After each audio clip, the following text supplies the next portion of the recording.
My name is Megan Patterson.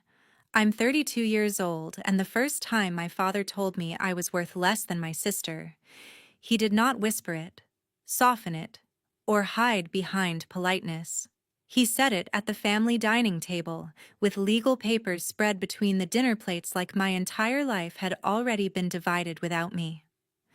"Your sister deserves it," he said, tapping his finger on the transfer documents. "The house, the investment accounts, and the company. She is the future of this family." I looked at the papers, then at the people who had watched me spend 15 years saving that company from failed bids, angry clients, unpaid vendors, and decisions my sister never even understood. No one corrected him. No one said my name with sympathy. My mother stared down at her napkin. My sister smiled like she had just won a game I had not known we were playing. I asked one question. "So what do I get?" My father leaned back and said, "3 months of severance and your company car until the end of the quarter. Be grateful." That was the moment something inside me went quiet. Not broken. Quiet. Dangerous quiet. I stood up, pushed my chair in, and told them I hoped they got exactly what they deserved.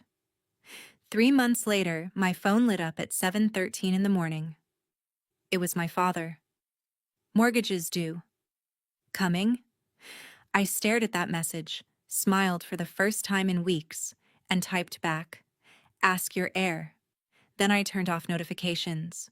Before I tell you what he said next, and what happened after I walked out of that house for the last time, tell me, what time is it for you right now? And where are you watching from? I want to see how far this story travels. I used to believe that if I worked hard enough, my family would eventually have no choice but to see me. That was my first mistake. I was born into a construction family in the suburbs outside Boston, the kind of family where the company name was treated like a religion.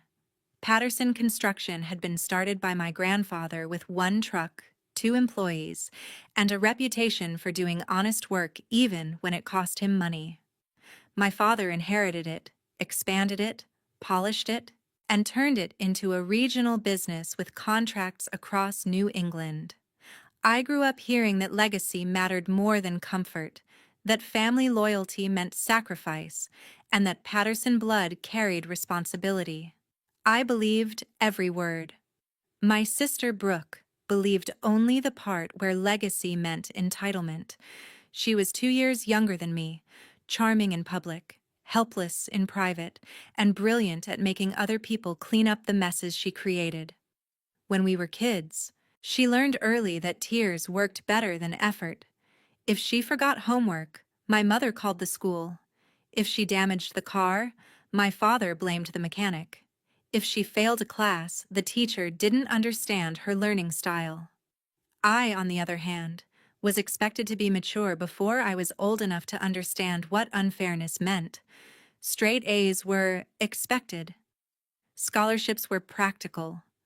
Working weekends was good character. When I complained, my mother would press her lips together and say, "You know your sister needs more support than you do." That sentence followed me for years like a shadow I could never outrun. By college, I had stopped asking for support and started collecting proof. I majored in business administration and construction management, not because anyone pushed me, but because I wanted to understand every part of the company my family claimed to love. I spent summers in estimating, winters in accounting, weekends on job sites, and evenings learning contracts after everyone else had gone home. I knew which suppliers delivered on time, which subcontractors cut corners, which clients needed reassurance, and which project managers were one bad week away from quitting. Brooke studied communications because it sounded flexible, and spent most of her 20s drifting between internships, vacations, and business ideas my parents funded until they failed. When I officially joined Patterson Construction, my father put me in an entry-level estimating role and told me, "You need to learn from the ground up." 2 months later, Brooke received a vice president title.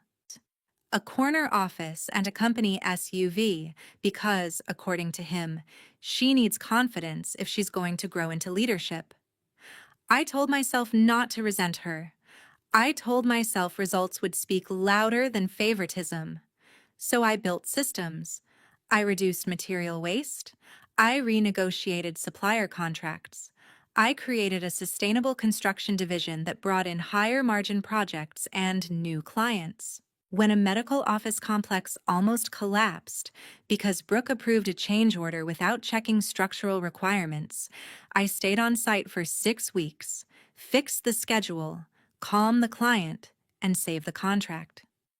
At the ribbon-cutting ceremony, my father stood beside Brooke for the photographs while I held the folder of corrected inspection reports in the back of the room. The old me would have called that humility. The woman I am now calls it training. Every slight, every stolen credit, every forced smile sharpened me. I learned to read balance sheets because no one would explain them to me. I learned to negotiate because no one defended me. I learned crisis management because Brooke kept creating crises, and my father kept pretending she was learning. Have you ever been the one holding everything together while someone else received the applause? Have you ever been so useful to your family that they forgot you were a person? That was my life before the dinner table. A decade of invisible labor, wrapped in one sentence. Your sister deserves it. The dinner invitation came on a Sunday afternoon. My mother's voice was soft, careful, almost rehearsed. Your father has something important to discuss tonight. Please come by at 6. I knew immediately it was about succession. For months, the company had been preparing for expansion, and I had been quietly building a transition plan that would protect employees, modernize operations, and move us into larger commercial contracts. I arrived early with a folder in my bag and a bottle of my father's favorite scotch in my hand. Brooke arrived 25 minutes late, wearing sunglasses on her head even though it was raining, and my mother greeted her like a guest of honor. During dinner, my father praised Brooke for developing a bold vision because she had suggested repainting the office lobby and starting a company podcast. No one mentioned the hospital project I had just saved from penalties. No one asked about the new contract I had negotiated. I remember looking at the chandelier above the table and thinking how strange it was that a room could look exactly the same while something inside it was preparing to ruin your life. After dessert, my father cleared his throat and opened a leather folder. Your mother and I have made a decision about the future of Patterson Construction, he said. I'm stepping back from day-to-day leadership. It's time the next generation takes over. My heart began to race, but I kept my face still. He turned toward Brooke. We're transferring controlling ownership of the company to your sister, effective immediately.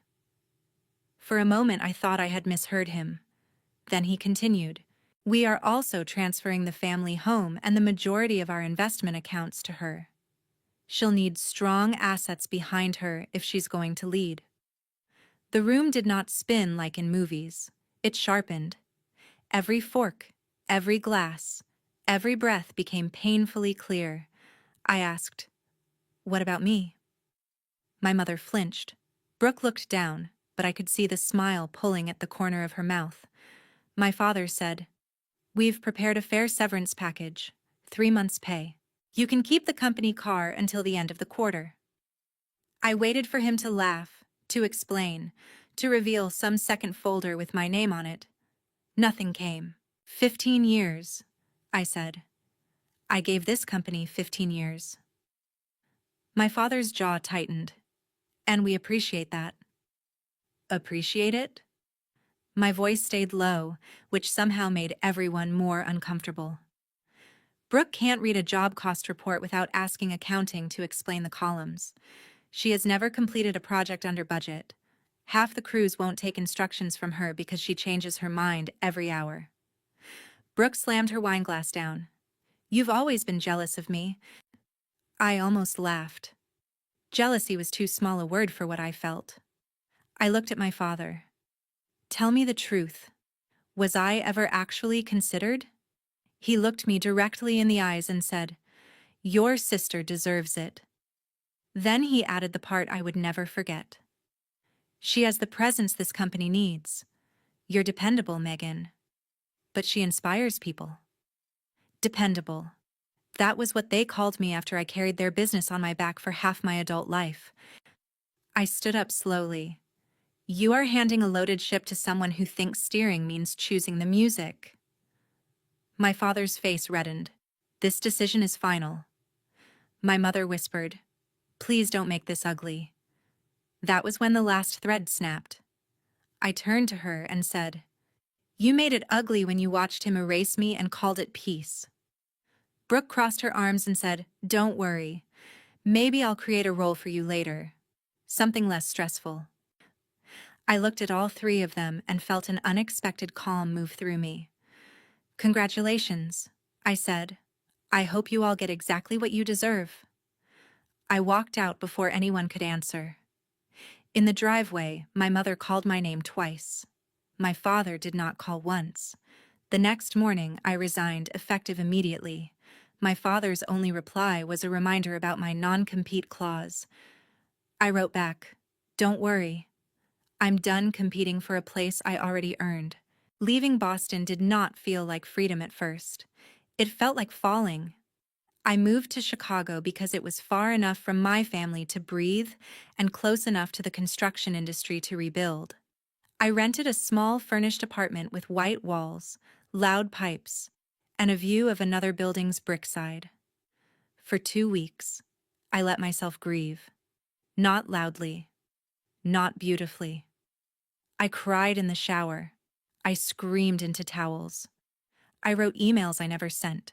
I replayed the dinner until the words became dull from repetition. Your sister deserves it. 3 months' pay. Be grateful. Then, on the 15th morning, I stopped crying and opened my laptop. I registered Patterson Strategy Group under my own name. Keeping Patterson was not nostalgia, it was defiance. If my father believed the name belonged only to the daughter he favored, I would prove it could mean something better without his permission. The first months were brutal. Construction consulting is not an easy field for a woman without a large firm behind her, especially when she arrives in a new city with no local network. I made calls that went unanswered, attended networking breakfasts where men asked whose assistant I was, and pitched services to developers who nodded politely and never followed up. My first real client came from disaster. A mid-sized developer had a mixed-use project 3 months behind schedule, drowning in change orders, and one angry investor away from litigation. I offered a reduced fee with a bonus tied to recovery milestones. They agreed because they were desperate. I worked 16-hour days, rebuilt the schedule, replaced 2 unreliable subcontractors, discovered inflated material invoices, and negotiated a phased completion plan that saved them from default. 6 weeks later, the developer referred me to 2 other clients. By the end of the year, I had a small office, 2 assistants, and a reputation as the woman you called when a project was already on fire. Meanwhile, news from Boston arrived through former employees like smoke under a door. Brooke fired the old accounting firm and replaced them with a friend who had no construction experience.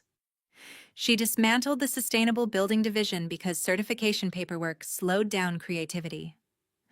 She replaced experienced project managers with people from her social circle and created titles like Director of Brand Culture while field crews waited for answers that never came. She underbid contracts to win market share, without understanding that every winning bid can become a loss if the numbers are wrong. Vendors started demanding payment up front. Subcontractors who had worked with Patterson for decades began refusing new jobs. Clients called former managers privately, asking what had happened to the company. Every update hurt more than I wanted to admit. Patterson Construction had been my grandfather's legacy. Hundreds of employees depended on it. But I forced myself to remember the dining room table. They had chosen.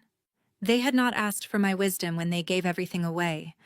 They did not get to borrow my guilt now. 15 months after I left, my company was profitable. I hired 3 more consultants, all women who had been underestimated in male-dominated firms. We built a culture around evidence, discipline, and respect. I bought a small condo near the river. Not grand, not inherited, not tied to anyone's approval. The night I moved in, I found an old photograph of my grandfather standing beside his first truck. I placed it on my desk, not because I wanted the family company back, but because I finally understood the difference between legacy and inheritance. Inheritance can be handed to the wrong person. Legacy has to be earned every day. That same week, I heard Brooke had taken a business wellness retreat in Miami while payroll was late in Boston. I blocked her number after she sent me a photo from a resort with the caption, "You'd love it here if you ever learned to relax." I remember looking at the message and thinking, no, I would love to see the books. I did not know then how soon I would. The text came exactly 3 months after the transfer at 7:13 on a Tuesday morning. Dad, mortgage is due. Coming? I stared at the screen while my coffee machine hissed behind me. The house had been paid off for years. My parents had bragged about that fact at every family gathering. At first, I thought he had texted the wrong person. Then a second message arrived. "We need to talk. Business matter." I typed back, "Ask your heir." Then I muted the thread, placed my phone face down, and went to work. By noon, I had 11 missed calls from my mother, 6 from my father, and 1 voicemail from Brooke that began with, "Okay, Megan, don't be dramatic." That was all I needed to hear. I blocked her before the voicemail finished. My mother kept texting from different numbers. "Please, we're in trouble. Your father won't say it, but we need you. Brooke says it's temporary." Temporary. That word is what people use when they want help without accountability. I finally called my father at 6 p.m., not because I felt responsible, but because I wanted the truth. He answered like he had been holding the phone all day. His voice sounded smaller than I remembered. "Megan, thank you for calling." I said, "Explain the mortgage." What followed was a slow confession disguised as a business update. The house had been mortgaged to secure emergency operating funds. Brooke had underbid 3 major contracts, causing losses large enough to drain cash reserves. The company line of credit had been frozen after covenant violations. 2 clients were threatening lawsuits. Payroll taxes were late. Suppliers had stopped deliveries. The family investment accounts had been liquidated to cover debts. My parents were now 3 months behind on the mortgage for the house they had handed to Brooke as part of her future. I asked the obvious question, "Where is Brooke?" Silence. Then my father said, "She's in Miami meeting potential investors." I closed my eyes. Is she meeting investors, or is she at the resort she posted from last week? He did not answer. Then came the request. "We need you to come back." I almost laughed, but the sound caught in my throat. "Back where?" "To Patterson Construction. Temporarily. To stabilize operations." "The company you told me I didn't deserve?" He exhaled. "I made a mistake." 4 words. After 32 years. 4 words.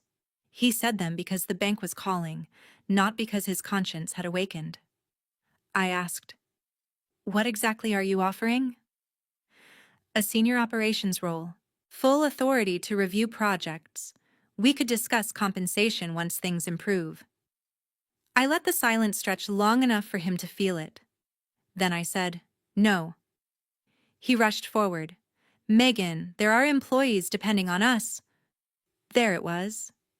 The guilt card. Worse, it was true. Innocent people were trapped inside a disaster they had not created. I cared about them. My father knew I cared. That did not mean he got to use my conscience as a rescue ladder. I opened a blank document on my laptop and said, "Here are my terms.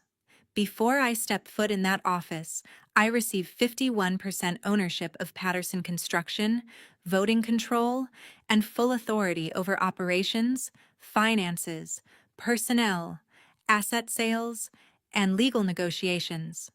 Brooke is removed from all executive authority immediately. She receives no access to company accounts, credit cards, or contracts. You and Mom retain advisory roles only. If you refuse, do not contact me again. My father's voice hardened out of habit.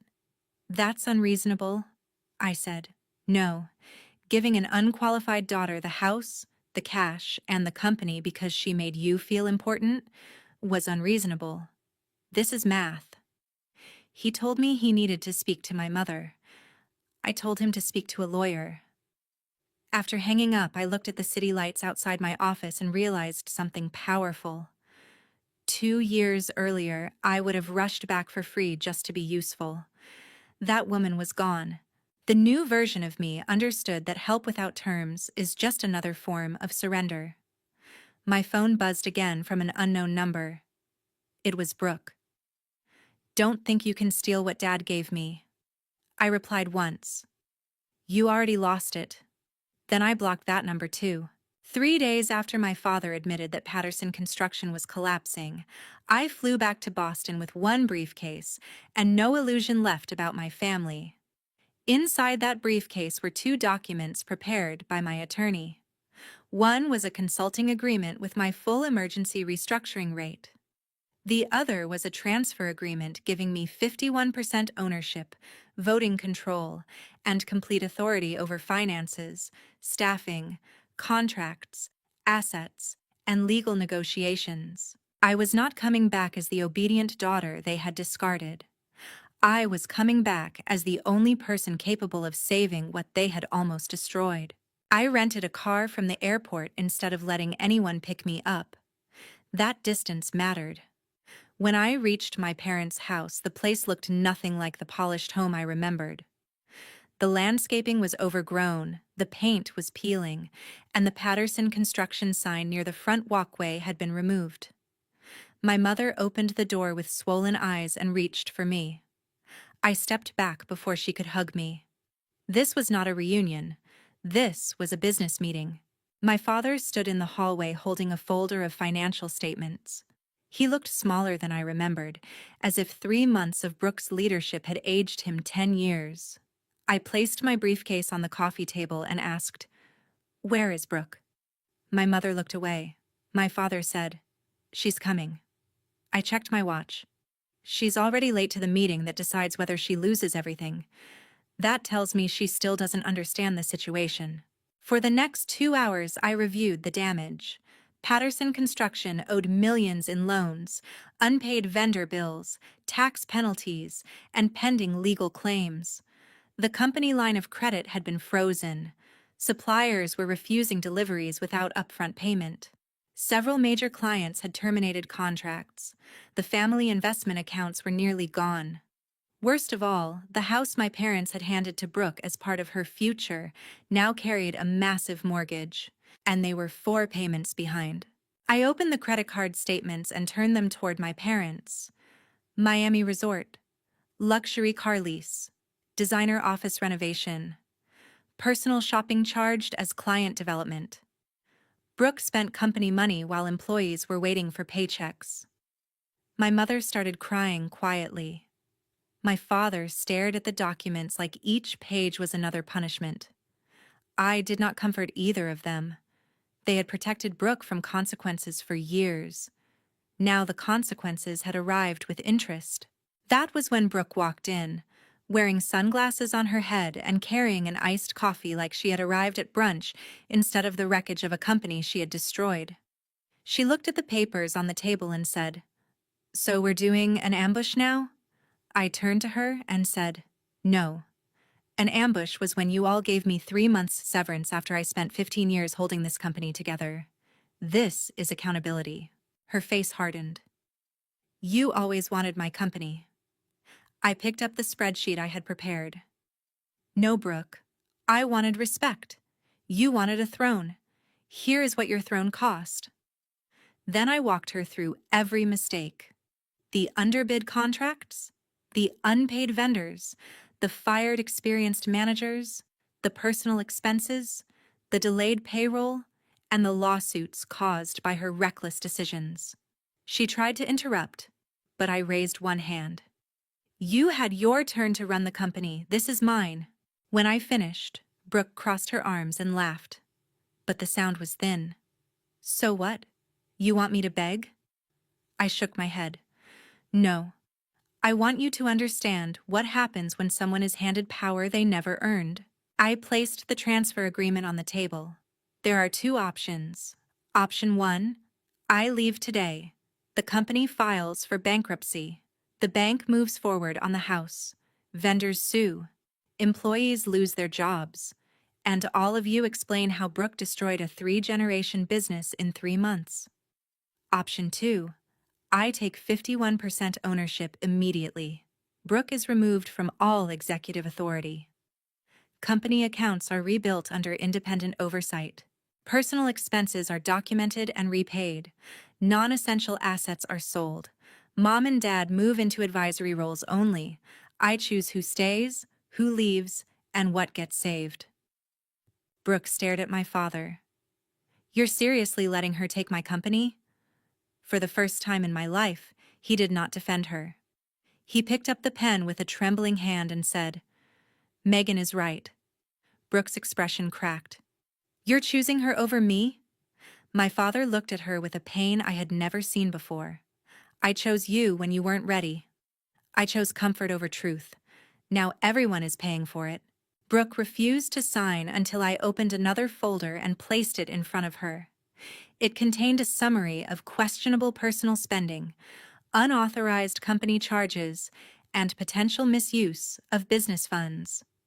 If you don't sign, I said calmly, my attorney begins a formal review. I will not protect you from creditors, insurers, or investigators. For the first time, Brooke looked afraid. Her hand shook as she signed. The next morning, I called an all-hands meeting at Patterson Construction. Employees gathered on the warehouse floor with tired, angry faces. I stood in front of them with my parents and Brooke behind me. This company was mismanaged, I said. You were failed by leadership. Payroll was delayed because leadership failed you. Clients were lost because leadership failed you. Vendors stopped trusting us because leadership failed you. That ends today. Then I turned to Brooke and handed her a written statement. Her face went pale. Read it, I said. In front of the employees she had ignored, underpaid, and embarrassed, Brooke had to apologize. She admitted she had approved decisions she was not qualified to make. She admitted she had damaged company finances. She admitted her choices had hurt employees and clients. Her voice broke halfway through, but no one comforted her. That was the moment the crown finally came off. Not when she signed the transfer papers. Not when my father admitted he was wrong. It came off when the people she thought were beneath her watched her confess that she had never deserved the power she was given. Revenge does not always need screaming. Sometimes revenge is a room full of witnesses, a microphone, and the truth read out loud by the person who spent years hiding behind lies. Saving Patterson Construction was not a beautiful comeback story. It was slow, painful, and humiliating for everyone who had caused the damage. I froze every company credit card, canceled Brooke's luxury car lease, sold unnecessary assets, shut down vanity projects, and converted her improper personal expenses into a repayment agreement tied to her future wages. When she called me cruel, I told her, cruel would be letting the company collapse, so everyone could see the full size of your failure. Accountability is the generous option. Her corner office was emptied by the end of the week. I removed her nameplate myself and turned the room into a project control center with schedules, cash flow reports, legal deadlines, and recovery plans. Brooke was moved to a standard desk near accounting, where everyone could see whether she arrived on time. She hated it. Of course she did. People who are handed authority rarely enjoy being reduced to the level of their actual competence. My parents paid too. My father lost all decision-making authority. He could advise, but he could not approve contracts, override staff, or protect Brooke from discipline. The first time he tried to soften one of my decisions, I looked at him and said, "You do not get to rescue her from the consequences you helped create." He went quiet after that. My mother was assigned administrative work under Dolores, the office manager Brooke had fired for being old-fashioned. Watching my mother take instructions from a woman she once helped dismiss was uncomfortable, but necessary. The family house sold in the second month.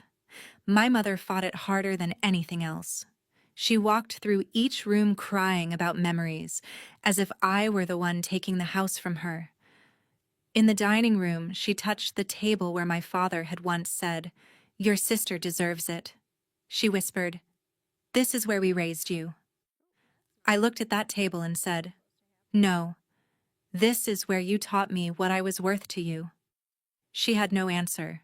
The proceeds from the sale stopped foreclosure, paid down personal debt, and helped stabilize the company's emergency obligations. My parents moved into a modest townhouse outside the city. No pool, no grand entryway, no country club image to protect. Brooke sold designer bags, jewelry, and the boat deposit she had hidden inside company expenses. The truth spread through the industry quickly. Everyone knew Patterson Construction had almost collapsed under Brooke and survived only because the daughter they pushed out came back with controlling ownership. That public truth punished my father more than any argument ever could. For years, he had built his identity around being a wise businessman, the man who understood legacy. Now people asked him, "How is Megan handling the turnaround?"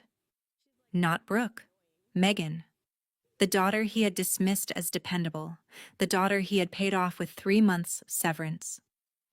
Every time he answered, "She's doing very well," I could see how much it cost him. Brooke tried to resist at first. She delayed emails, forgot client messages, and cried in front of employees, hoping someone would see me as the villain. It did not work. These were the same employees who had missed paychecks while she charged resort bills to company accounts. After her third performance issue, I called her into the project control room with HR present and placed a termination agreement on the table. "One more problem," I said, "and you leave with nothing but the repayment obligation." She stared at me and asked, "You really don't love me anymore, do you?" I answered, "I don't confuse love with access." After that, she stopped testing me. By month 4, the company was no longer bleeding cash. By month 6, payroll was current, 2 lawsuits had been settled, and several former clients agreed to restart smaller projects under strict oversight.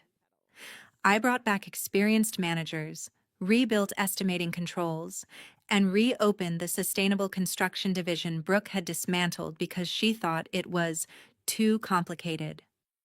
That division landed our first profitable contract after restructuring. I remember signing the approval and thinking that some ideas do not die just because small-minded people ignore them. They wait for the right hands. One afternoon, my father came into the project control room while I was reviewing cash flow projections. He stood near the doorway and said quietly, "Your grandfather would have been proud." Years ago, that sentence would have meant everything to me. Now it felt late. I nodded and said, "He would have been proud of the employees who stayed." My father looked down. "And of you." I did not smile. I only said, "I'm done needing anyone to validate my work." My mother apologized during a quiet dinner near my hotel. She cried before the food arrived. "I should have defended you," she said. "I told myself I was keeping peace, but I was really protecting my own comfort." It was the most honest thing she had ever said to me. I thanked her for saying it, but I did not pretend everything was fixed. She asked if we could start over. I told her, "We can start from truth, not from pretending." A year after the dinner where they gave Brooke everything, Patterson Construction posted its first clean quarterly profit under the restructuring plan. It was not huge, but it was real, earned, stable. I flew in for the review meeting and saw a new sign under the company name, "Built on work, not entitlement." Brooke had to walk past it every morning. She no longer dressed like an executive. She arrived on time, completed basic client support tasks, and kept her head down in meetings. She was not destroyed, but she had been reduced to the level her real competence could support. In some ways, that was a heavier punishment. I did not move back to Boston. That mattered. My family expected me to return to my old role: useful daughter, silent fixer, emotional shock absorber. Instead, I hired a qualified president to manage daily operations, kept majority control, and returned to Chicago. Patterson Construction became one asset in my life, not the center of my identity. My own company kept growing. I built a team based on skill, accountability, and respect. Everything my family had claimed to value but failed to practice. Access to me became limited and earned. Brooke could contact me only through company email. My mother could call once a week, but if the conversation turned into guilt, I ended it. My father sent business updates through formal channels. At first, they hated the boundaries. Then they learned that boundaries are not invitations to negotiate. They are doors with locks. The last message that mattered came from my father almost exactly 1 year after his mortgage text. It said, "I understand now. She didn't deserve it because we gave it to her. You deserved respect because you earned it." I read it twice, then looked around my Chicago office at the company I had built without their permission. Hours later, I replied, "It was never about taking everything from Brooke. It was about refusing to let all of you take everything from me." Then I turned off notifications. The strangest part of revenge is that when it is done right, it does not feel like rage anymore. It feels like balance. My sister was given the house, the cash, and the company because my father believed love should follow the person who made him feel powerful. 3 months later, when the mortgage was due and the fantasy collapsed, they came back to the daughter they had erased. I could have rescued them for free, but I finally understood that saving people from every consequence is not kindness. Sometimes it only helps them stay blind. So I let them lose the house. I let Brooke lose the title, the office, the car, the credit cards, and the public image she loved more than the company itself. I let my father lose the comfort of believing he had good judgment. I let my mother lose the luxury of calling silence peace. And I kept what mattered: control, dignity, and the life I built without begging to be chosen. If you have ever been overlooked by the very people who depended on you most, remember this: being useful is not the same as being valued. If they only recognize your worth when they need you to rescue them, charge full price. If they give everything to someone else and come back when it fails, you are allowed to say, "Ask your heir." Leave a comment below if you have ever had to let family face the truth they created. And if this story reminded you that boundaries are not cruelty, they are self-respect. Like and subscribe for more stories about family betrayal, quiet revenge, and the justice that begins when you finally stop begging to be chosen. Thank you for joining us through every part of this emotional journey. All characters, conflicts, and events are fictional and created only for entertainment and reflection. We hope it reminds you that your comeback does not have to look loud or dramatic to be powerful. Sometimes it looks like peace in your home, calm in your mind, and no longer answering the people who once did step off.